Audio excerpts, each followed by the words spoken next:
ನೋಡೋಣ ಹವಾಮಾನದ ವರದಿ.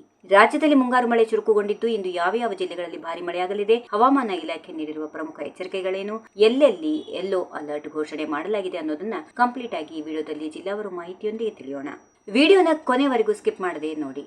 ಮೊದಲಿಗೆ ರಾಜ್ಯದ ಕರಾವಳಿ ಜಿಲ್ಲೆಗಳಲ್ಲಿ ಮುಂಗಾರು ಮಾರುತಗಳು ತೀವ್ರಗೊಂಡಿವೆ. ಉಡುಪಿ ಮತ್ತು ಉತ್ತರ ಕನ್ನಡ ಜಿಲ್ಲೆಗಳಲ್ಲಿ ಕೆಲವು ಭಾಗಗಳಲ್ಲಿ ಇಂದು ಭಾರಿಯಿಂದ ಭಾರಿ ಮಳೆಯಾಗುವ ಸಾಧ್ಯತೆಗಳು ಇವೆ. ಜೊತೆಗೆ ಗಂಟೆಗೆ 30 ರಿಂದ 40 ಕಿಲೋಮೀಟರ್ ವೇಗದಲ್ಲಿ ಬಲವಾದ ಗಾಳಿ ಬೀಸುವ ಸಾಧ್ಯತೆಗಳು ಇರೋದ್ರಿಂದ ಮೀನುಗಾರರು ಎಚ್ಚರಿಕೆಯಿಂದ ಇರಲು ಸೂಚನೆ ನೀಡಲಾಗಿದೆ. ಇನ್ನು ದಕ್ಷಿಣ ಕನ್ನಡ ಜಿಲ್ಲೆಯಲ್ಲೂ ಸಹ ಸಾಧಾರಣದಿಂದ ಭಾರಿ ಮಳೆಯಾಗುವ ನಿರೀಕ್ಷೆ ಇದೆ. ಮುಂದೆ ಉತ್ತರ ಒಳನಾಡಿನ ಭಾಗಗಳನ್ನು ನೋಡೋದಾದ್ರೆ ಮುಂಗಾರು ಸಾಮಾನ್ಯ ಸ್ಥಿತಿಯಲ್ಲಿದೆ. ಆದರೆ ಮುಂಬರುವ ದಿನಗಳಲ್ಲಿ ಮಳೆ ಮತ್ತಷ್ಟು ಹೆಚ್ಚಾಗಿ ಇರಲಿದ್ದು ಪ್ರಮುಖವಾಗಿ ಬೀದರ್, ಬೆಳಗಾವಿ, ಧಾರವಾಡ ಜಿಲ್ಲೆಗಳ ಒಂದೆರಡು ಕಡೆಗಳಲ್ಲಿ ಭಾರಿ ಮಳೆಯಾಗುವ ಸಾಧ್ಯತೆ ಇದೆ. ಇನ್ನುಳಿದಂತೆ ಬಾಗಲಕೋಟೆ, ಗದಗ, ಹಾವೇರಿ, ಕಲಬುರಗಿ, ಕೊಪ್ಪಳ, ರಾಯಚೂರು, ವಿಜಯಪುರ ಮತ್ತು ಯಾದಗಿರಿ ಜಿಲ್ಲೆಗಳ ಹಲವು ಸ್ಥಳಗಳಲ್ಲಿ ಹಗುರದಿಂದ ಸಾಧಾರಣ ಮಳೆಯಾಗುವ ಸಾಧ್ಯತೆ ಇದೆ. ದಕ್ಷಿಣ ಒಳನಾಡಿನ ಭಾಗಗಳಲ್ಲಿ ಸದ್ಯ ಮುಂಗಾರು ಮಳೆ ಕೊಂಚ ಕ್ಷೀಣಿಸಿದೆ. ಆದರೂ ಶಿವಮೊಗ್ಗದ ಆಗೊಂಬೆ, ಕೊಡಗಿನ ಭಾಗಮಂಡಲ ಮತ್ತು ಚಿಕ್ಕಮಗಳೂರಿನ ಕೊಟ್ಟಿಗೆಹಾರ ಈ ಪರಿಸರದಲ್ಲಿ ಉತ್ತಮ ಮಳೆ ದಾಖಲಾಗುತ್ತಿದೆ. ಬೆಂಗಳೂರು ನಗರ, ಬೆಂಗಳೂರು ಗ್ರಾಮಾಂತರ, ಕೋಲಾರ, ತುಮಕೂರು ಜಿಲ್ಲೆಗಳಲ್ಲಿ ಸಾಮಾನ್ಯವಾಗಿ ಮೋಡ ಕವಿದ ವಾತಾವರಣ ಇರಲಿದ್ದು ಸಂಜೆ ಅಥವಾ ರಾತ್ರಿಯ ವೇಳೆಗೆ ಹಗುರವಾದ ಮಳೆ ಅಥವಾ ಗುಡುಗು ಸಹಿತ ಜಿಟಿ ಮಳೆಯಾಗುವ ಸಾಧ್ಯತೆ ಇದೆ.